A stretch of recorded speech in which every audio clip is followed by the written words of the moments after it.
everyone. My name is Cecilia Dunn, and I am a National University student in the course MFT 6118 Gerontology and Systemic Training. I am your host for today's mini presentation. In today's presentation, I will be conducting an overview from the article titled Therapy with Older Couples Love Stories The Good, the Bad, and the Movies, where I will discuss key strategies that therapists have used as unique interventions for couples that therapists can use. So let's get started. So here's the agenda today. For today, we're going to go over an introduction, 2, telling one's life story, 3, examining one's family of origin, which also includes a slide about genograms, 4, understanding loving relationships and how to build passion again, 5, why are movies a great intervention? 6. Summary of this mini training.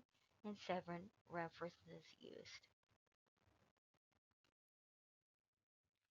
An introduction. Examining the article Therapy with Older Couples Love Stories, the Good, the Bad, and the Movies.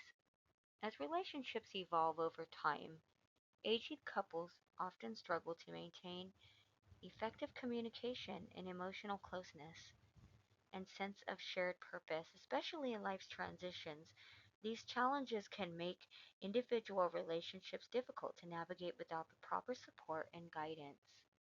Today, I will discuss the article, and this article offers strategies to support older adults in their relationships and their daily lives by blending psychology, storytelling, and techniques.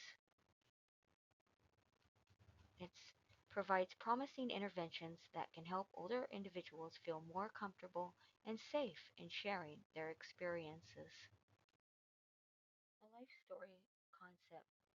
The article references Sharon Kaufman's work, which introduced an innovative interview process focused on collecting in depth life stories rather than merely documenting clinical history. Kaufman's research from the book The Ageless Self Sources of Meaning in Late Life demonstrated that when older couples and individuals share their life story, it enhances their capacity for self reflection and self awareness through the interpretation of their subjective experiences. Examining one's life story allows for a deeper understanding of the fundamental building blocks that have created their identity. How can we help clients build life stories? To build a life story, we must allow individuals or couples to reflect on their experiences and identify the factors that influence them. We discuss different periods of their lives, such as who they say they were in the past and who they feel they are now. For example, we could examine childhood, adulthood, or the period of time that the couple has said they were raising their children. Sharon Kaufman emphasized the use of the minimalist interference principle, which means that while listening to the couple's stories, it's imperative to not assume we know what a client means when they are telling their story. When we listen to couples, we should examine the themes that emerge from these stories. Themes are created through personal subjective perspectives as well as their cultural, heritage, society, and the time period in which they grew up in, which defined their identity in the past. These themes are unique and include many dimensions of a person's life, such as family, romantic relationships, work, career, education, spirituality, coping skills, and how resilient they are, or how they adapt and changes. But we're also going to look at how autonomous they are. Examining the family of origin through creating a genogram. The family of origin theory was developed by Murray Bowen and Mike Kerr in 1988. It explores how past generations influence individuals' lives. This theory influences how people perceive the world, shape their expectations, the values, beliefs, and social acceptability, as well as relationships. Some cultures, as an example, prioritize the family unit, while others highly value independence and autonomy. It's imperative to build a collaborative alliance with the couple that is more like friends, like socializing, while also ensuring that this is a safe place to share, or that if they feel anxious about sharing events tied to such painful emotions, when working with couples and exploring the family dynamics, therapists should maintain a careful approach. It's crucial to, maintain appropriate timing and avoid rushing the process or attempting to extract too much information too soon. We need to create a sense of safety and establish a secure environment before trying to delve into conflicting issues. We need to practice patience by allowing a natural progression of dialogue rather than forcing immediate confrontation of issues. We need to ask questions that explore what the person is, what they mean. To facilitate meaning and dialogue, therapists can utilize questions, family experiences, such as what was your experience like growing up in your family? What messages of love did you receive? Emotional processing. How did your family handle emotional experiences? Conflict resolution. What methods did your family use to resolve conflicts? Relationship patterns, such as what relationship patterns did you observe in your family? These questions are designed to help couples reflect on their family of origin experiences while creating connections between the past and the present. The therapeutic approach should remain a collaborative effort, supportive, which allows couples to explore their themes, as I said, at their own pace. There are several key therapeutic techniques that can be used when conducting a family of origin work. The use of circular questioning. This involves supportive, empathetic, and non judgmental language to create the safe environment that they could feel that they can share in. We also look at physical positioning, having family members face each other instead of the therapist while sharing their perspectives. It's important therapeutic considerations. During the therapeutic process, it's essential to allow this this slower processing time to give couples adequate time to work through their issues with a therapist acting as a guide rather than directing the process. We encourage mutual accountability. Both partners must acknowledge their roles in shaping the relationship.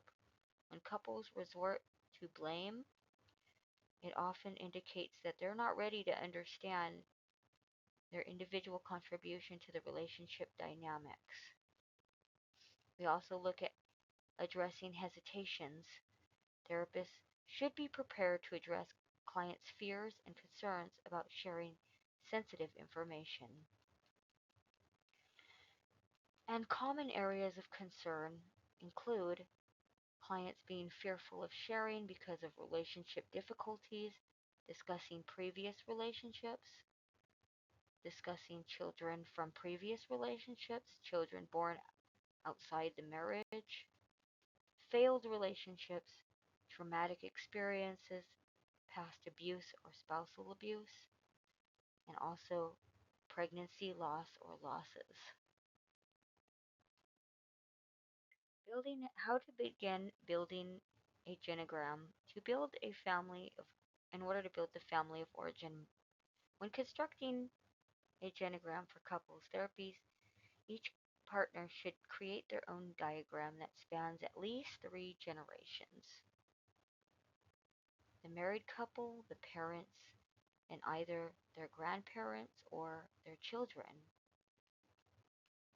We should look at basic demographics and names of all family members, ages of family members, relationship statuses, which includes marriages, divorces, separations, deaths.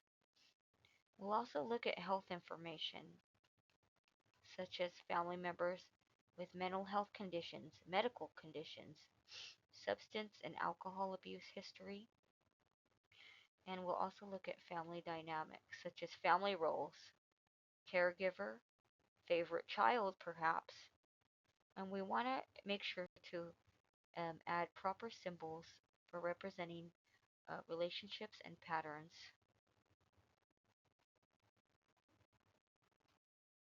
Loving relationships.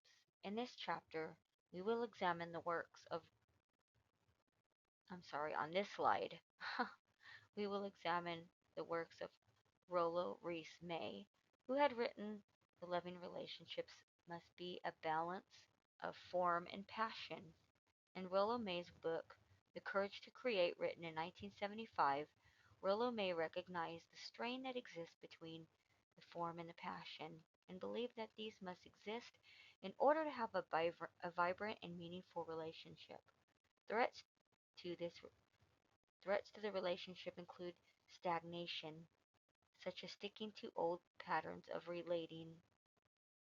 When couples are in a state of stagnation, it is a sign that they really need to examine their relationship and change things because in order to remain stagnant, it's like they're not growing together anymore. And the relationship needs something new, but also it does need stability and recommitment. Furthermore, Rollo May wrote about the values of having creative courage, which emphasizes couples discovering appreciation for one another and embracing new ideas and new passions together. What studies have found was that women feel a higher level of companionate love for their partners over time. Passionate love was found to be more likely to occur when couples didn't feel so much pressure in their roles in the marriage. This was evident in how couples had the most passionate love when they were dating and after raising their children. Roles in marriage required structure, but other demands in the marriage could decrease passionate love included couples that had prioritized time to their careers or children more than their marriage or endured long-term illness. So can passionate love be regained? It's important to discover what used to excite them and their partners and what do they enjoy doing together now. It could be small things like sharing a lunch together in the park, in nature, or watching a favorite television show together.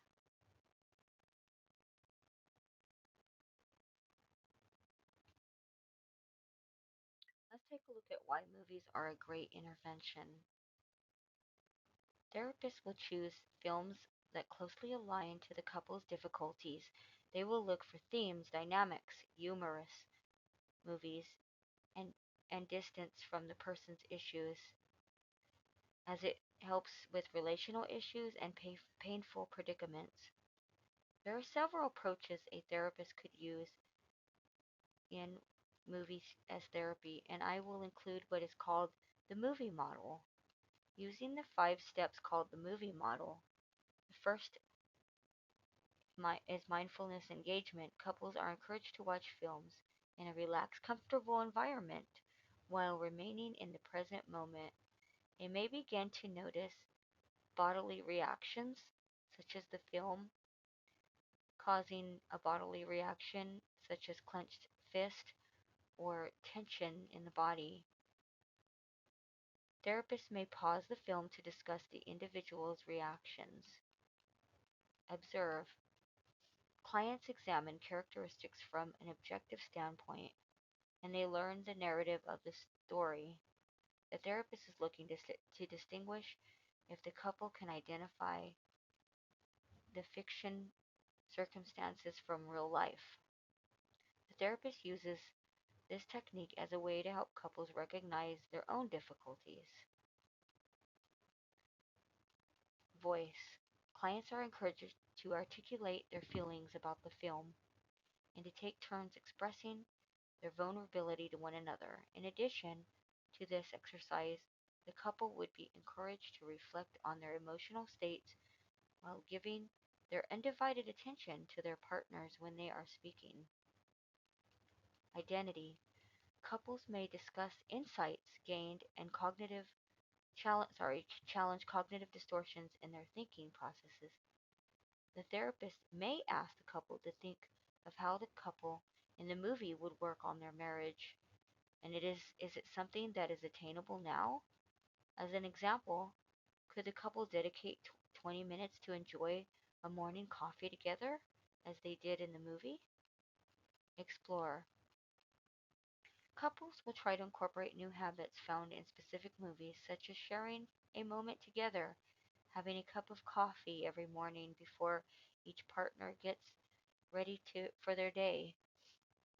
The couple may be asked to role play a character where the television couple made amends. Therapists may implement an array of therapeutic modalities to address the couple's difficulties, such as using cognitive behavioral therapy, mindfulness, or even narrative therapy. And research has shown that when couples use the movie based therapy sessions, they can significantly reduce their likelihood of divorcing. We have come to the summary of this mini training.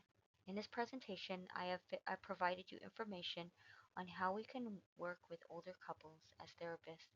We can focus on using creative and innovative methods to foster connection, deepening intimacy, reinforcing emotional bonds, but also helping couples to remember their love stories. And in this presentation, it highlights three powerful methods: using life stories as a therapeutic tool. It encourages couples to share their unique life stories, fostering deeper understanding of who they are. Having couples share their stories through different themes helps individuals reflect on relationship milestones, but also to reframe challenges and rediscover appreciation for one another. We looked at genograms and how to map out the family of origin. Understanding their past is so imperative to understanding the influences that shaped who they are. And in creating the family of origin, it's about listening to the couple share their story, and in therapy, also about helping them to build this genogram. Creating a genogram allows couples to explore intergenerational patterns that have shaped who they are and the relationship dynamics exist. Understanding family influences can lead to greater self awareness. Today, we have also learned how watching movies together can help to get in touch with emotions and have deeper conversations. Therapists can use these tools to help couples change their stories and encourage dialogue. This concludes the mini training on intervention training. Thank you for watching this presentation, and goodbye.